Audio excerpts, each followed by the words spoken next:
Direction होता है वो चेंज हो जाता है ना हर हाँ कोलिजन सर। के बाद। हाँ सर, मॉलिक्यूल का डायरेक्शन क्या होता है? चेंज हो जाता है, चेंज होता जाता है। है ना। और ये 2 सक्सेसिव कोलिजन हुए, यानी ए पर कोलिजन हुआ, उसके बाद बी पर कोलिजन हुआ, ठीक है ना, हुआ कि नहीं? हाँ सर। ये जो डिस्टेंस है ए से बी तक, ये फ्री पाथ कहलाता है। क्या कहलाता है ये? Free path. इसमें टकराया तो नहीं ना कहीं है? नहीं सर।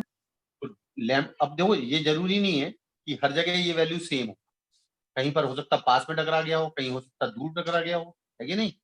हाँ सर। तो ये लैम्डा एम लिखा है, ये मीन फ्री पाथ कहलाता है। क्या कहलाता है ये? क्या कहलाता है ये?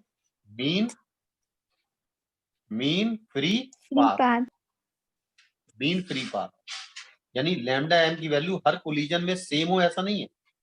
हाँ तो एक सर। मीन मान लिया हमने। क्या मान लिया? एक मीन फ्री पाथ। पाथ। जैसे आपके 10 सब्जेक्ट में नंबर डिफरेंट आए तो हाँ आप सर। एवरेज बताते हो ना, एवरेज। हाँ सर। तो किसी में कम है किसी में ज्यादा है, तो सबको जोड़ के नंबर ऑफ सब्जेक्ट से डिवाइड कर लेते हो ना, हाँ सर। तो मीन नंबर आ जाते कि नहीं आ जाते आपके?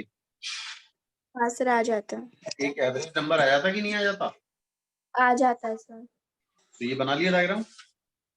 हाँ सर। मैंने कितना लिखवाया था? लास्ट वाली लाइन पढ़ो। सर लास्ट में लिखा था when molecules collide time of collision contact is negligible in compare to time between successive collision. इसके बारे में बता रहा हूँ। 5वां पॉइंट लिखो। All molecules of a gas are in all molecules of a gas are in continuous random motion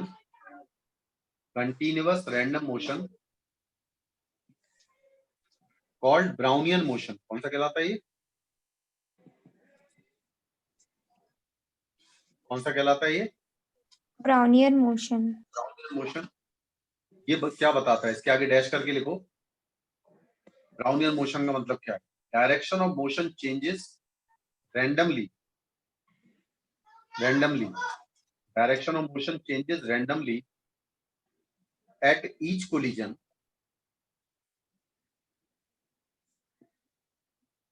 and between two collision, यानी ए पर और बी पर मान लो, या बी पर या सी पर मान लो, and between two collisions particles move in a straight line। Particle किस पर चलता है? Straight line. दो कोलिजन के बीच में पार्टिकल का मोशन कैसा होता है? Straight line. कोलिजन के बाद वो अपनी डायरेक्शन से चेंज हो जाएगा। समझ में आया? अरे हाँ समझ में सर। आया कि नहीं? हाँ यानी सर। कोलिजन के बाद उसका डायरेक्शन चेंज हो जाएगा, लेकिन टू कोलिजन के बीच में उसका direction of motion straight line होगा। आया कि नहीं? आया कि नहीं आया? आ गया सर। अच्छा, तीसरी बात यह है कि अगर मैंने किसी कंटेनर में गैस को भरा तो हर जगह मान लो 100 मॉलिक्यूल है इसके, मान लो 100 मॉलिक्यूल है, और इसका वॉल्यूम V है। कंटेनर का वॉल्यूम कितना है? वी है। कंटेनर का तो पर यूनिट वॉल्यूम में कितने मॉलिक्यूल होंगे? 100/V। कितने होंगे? 100/V। Total number of molecules 100 है, तो पर यूनिट वॉल्यूम में होंगे 100/V। ऐसा जब भी पॉसिबल है कि ऐसा ना हो कि ऊपर कम हो जाए और नीचे ज्यादा हो जाए। नहीं समझे? हेलो? हर जगह यूनिफॉर्मली भरी होगी। नहीं समझे? समझ गए सर। मान लीजिए 100 मॉलिक्यूल है और इसका वॉल्यूम 100 सेंटीमीटर क्यूब है। कितना है अभी? 100 सेंटीमीटर क्यूब। तो इसका मतलब पर सेंटीमीटर क्यूब में कितने हैं? 1। पर सेंटीमीटर क्यूब में कितने हैं? 1। समझ में आ रहा है कि नहीं आ रहा? आ रहा है सर। मतलब छत पर भी एक मॉलिक्यूल पर सेंटीमीटर क्यूब है और जमीन पर भी 1 सेंटीमीटर। तो ऐसा नहीं है कि छत पर जो मॉलिक्यूल है वो ग्रेविटी के कारण नीचे आके नीचे इकट्ठे हो जाए सारे। हाँ नहीं सर। समझ में आ रहा कि ये मॉलिक्यूल ग्रेविटी के कारण नीचे आ जाएं, ऐसा नहीं होता। तो मॉलिक्यूल्स पर ग्रेविटी के इफेक्ट को इग्नोर करते हैं। गैस पर जो गैस मॉलिक्यूल होते हैं ना, हेलो, हाँ सर। वहां पर ग्रेविटी का इफेक्ट क्या करते हैं? ग्रेविटी का इफेक्ट क्या करते हैं? निगलेक्ट। इग्नोर, यानी ग्रेविटी नहीं लग रही है, ग्रेविटी फोर्स नेग्लिजिबल है। समझ में आया? हाँ सर। तो लिखिएगा, effect of gravity is negligible, effect of gravity is negligible on gas molecule. Effect of gravity is negligible on gas molecules. इसके लिए लिख दो, सिंपल सा लिखो, in a container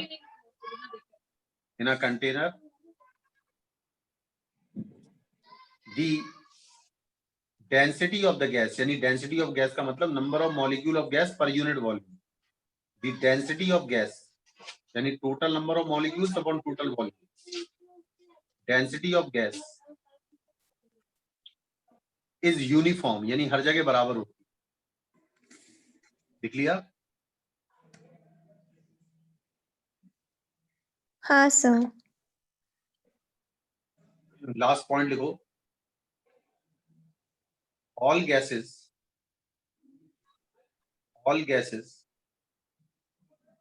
obey ideal gas laws at all temperature and pressure. अगर जो ऊपर वाले जितने भी पोस्टुलेट मैंने लिखाए हैं, जितने भी पोस्टुलेट ऊपर लगाए हैं, हेलो, हाँ सर। ये जो 6 पोस्टुलेट ऊपर लगाए हैं, अगर वो सारे फॉलो कर रहे हैं गैस में, कोई गैस ऐसी है जिसमें 6 पोस्टुलेट ओबे कर रहे हैं, तो वो गैस लॉ को फॉलो करती है। गैस लॉ होता है PV is equal to nRT. क्या होता है पीवी बराबर? एनआरटी। एनआर। पी क्या है? प्रेशर। वी है वॉल्यूम, देखो P is pressure, V is volume, n है नंबर ऑफ मोल्स। एन क्या है? Number of moles. Moles. R है गैस कांस्टेंट और टी है एब्सोल्यूट टेम्परेचर। लिख लिया? हाँ सर। ये वाली इक्वेशन कौन सी है? Ideal gas. गैस। और एन जो है नंबर ऑफ मोल्स है, तो नंबर ऑफ मोल्स होता है टोटल नंबर ऑफ मॉलिक्यूल्स। देखना, total number of molecules upon Avogadro number. तो ये बताऊंगा मैं, ठीक है? ये क्या है? Avogadro number. एन क्या होता है? एन क्या होता है? Avogadro number. और एवोगैड्रो नंबर का मतलब है कि 1 मोल में कितने मॉलिक्यूल होते हैं? अरे 6.02, 6.67। हाँ सर, अरे 6.0 into 10 to the power 6.023 23। 10 की पावर 23, ये हाँ एवोगैड्रो सर। नंबर। नहीं समझ में आया? आ गया सर। नंबर ऑफ मॉलिक्यूल इन 1 मोल, 1 मोल बताऊंगा, ठीक है? जैसे मैं कहूं कि O2 का 1 मोल का मास कितना होगा? 32 ग्राम। अरे होगा कि नहीं होगा? होगा सर। H2 के 1 मोल का मास कितना होगा? 2 ग्राम। हाँ सर। H2O वाटर के 1 मोल का मास कितना होगा? H2 का हो गया 2 और O का हो गया 16, 18 ग्राम हो गया ना? हाँ सर। नहीं समझे? समझ गए सर। तो 18 ग्राम में कितने मॉलिक्यूल होंगे? 6.023 इंटू 10 की power 23, number of molecule present in 1 मोल। समझ में आया? हाँ सर। और n को दूसरे फॉर्म में भी लिख सकते हैं, total mass upon molecular weight, upon, बोलो, molecular weight. Molecular weight. M A क्या कहलाएगा? Molecular weight. ये लिखना आप, मॉलिक्यूलर वेट। और एम है total mass, total mass of gas upon molecular weight. यहां से भी एन निकालते हैं, तो एन क्या है? स्मॉल एन क्या है? Number of moles. मोल्स। अच्छा, और चीजें बता, R by n A, R by n A n equal to होता है के। क्या होता है ये? इज इक्वल टू के। के बी, यानी बोल्ट्जमैन कांस्टेंट कहते हैं इसे। क्या कहते हैं? Boltzmann constant. और बोल्ट्जमैन कांस्टेंट पता है ना आपको? पता है कि नहीं? हेलो,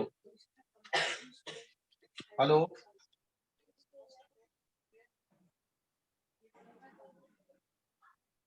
अरे जल्दी बोलो, अरे जल्दी बोलो भाई।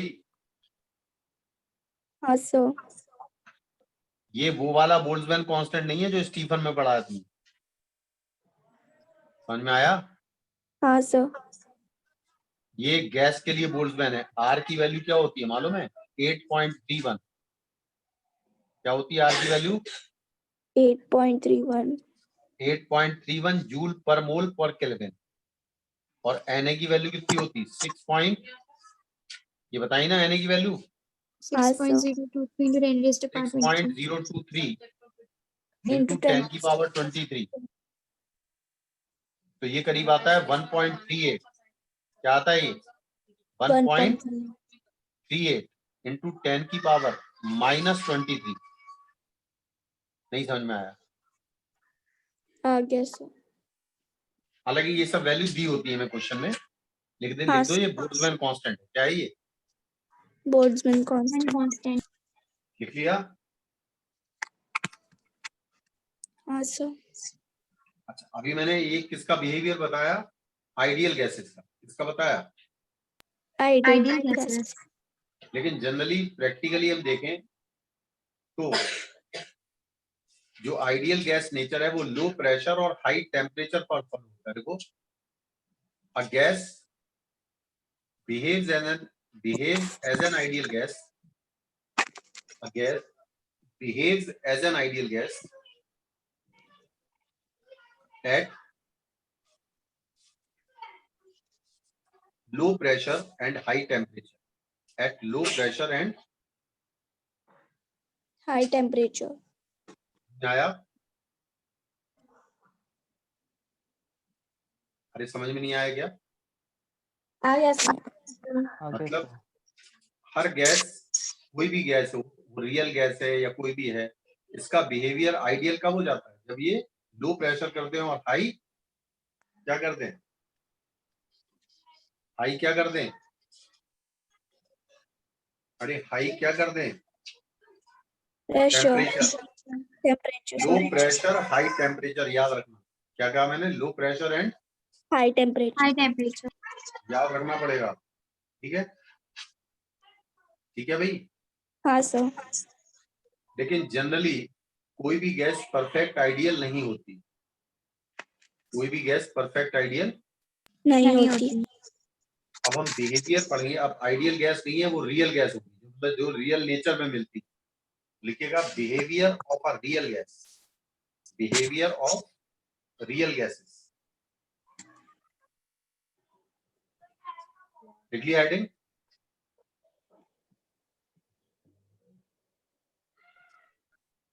लिख लिया हेडिंग? हाँ सर। Yes sir. हमने आइडियल गैस में मॉलिक्यूल के साइज को क्या माना था? नेग्लिजिबल। क्या नेग्लिजिबल। माना था? अरे जो आइडियल गैस का बिहेवियर केटीजे जो लिखवाई, उसमें हमने मॉलिक्यूल के वॉल्यूम को कितना माना? नेग्लिजिबल। Negligible. लेकिन अगर रियल गैस की हम बात कर रहे हैं तो उसमें मॉलिक्यूल का साइज नेग्लिजिबल नहीं माना नहीं जाएगा। हाँ, ये माना जाएगा कि वॉल्यूम ऑफ गैस जो है कंटेनर के वॉल्यूम से कम है, लेकिन नेग्लिजिबल नहीं। हाँ सर। पहले हमने क्या कहा? Volume of gas is equal to volume of container बताया ना। हाँ सर। लेकिन अगर रियल गैस है तो volume of gas is smaller equal than. To volume of container. हाँ सर। समझ में आया? अभी मैं लिखवाऊंगा, चिंता मत करो, सुनो बच्चे।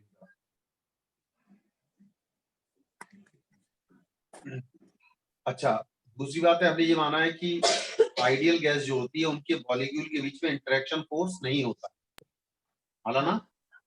हाँ हाँ सर। सर. लेकिन वास्तव में रियल गैसेस में ऐसा नहीं होता।